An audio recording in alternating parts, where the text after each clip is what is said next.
the light beyond the storm.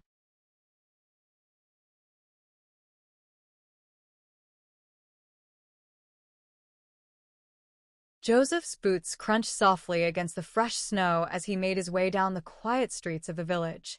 The world had been reborn in white, its harsh edges softened by the passing storm.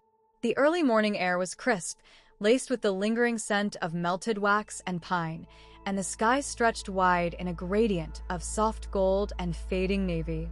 He paused at the small chapel nestled at the heart of town. Its modest frame had withstood more winters than he could count, and yet, like the people who gathered within its walls, it remained steadfast.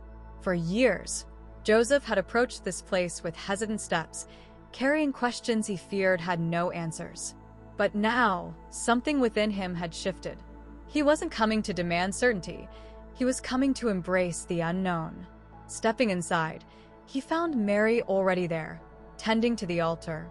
She glanced up and gave him a knowing smile. "Couldn't sleep?" she asked. Joseph chuckled. "Too much to think about." Mary nodded, continuing her quiet work. "That's how it often is after nights like these," she mused. "When faith reminds us that it's less about receiving answers and more about learning to listen." Joseph ran a hand over one of the worn wooden pews. "I used to think believing meant never doubting. That if I struggled, it meant I wasn't worthy." Mary sighed, extinguishing the last flickering candle. "Struggle is the shadow faith casts," she said softly.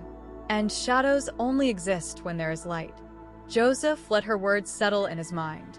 The weight of past uncertainties had not vanished, but they no longer felt like chains. Instead, they were stepping stones, reminders that faith was not a destination, but a journey. As Mary gathered her things and prepared to leave, she paused by the doorway. "Join us for the morning prayer," she offered. "Not because you need to prove anything, but because you belong." Joseph looked around the chapel, at the quiet sanctuary that had so often felt distant to him. He breathed in the scent of old parchment and wax and warmth, and he smiled. "I think I will," he said. And for the first time in years, Joseph did not feel like an outsider looking in. He stepped forward, ready to embrace the dawn, the uncertainty, and, most importantly, the unshaken presence of faith that had never truly left him.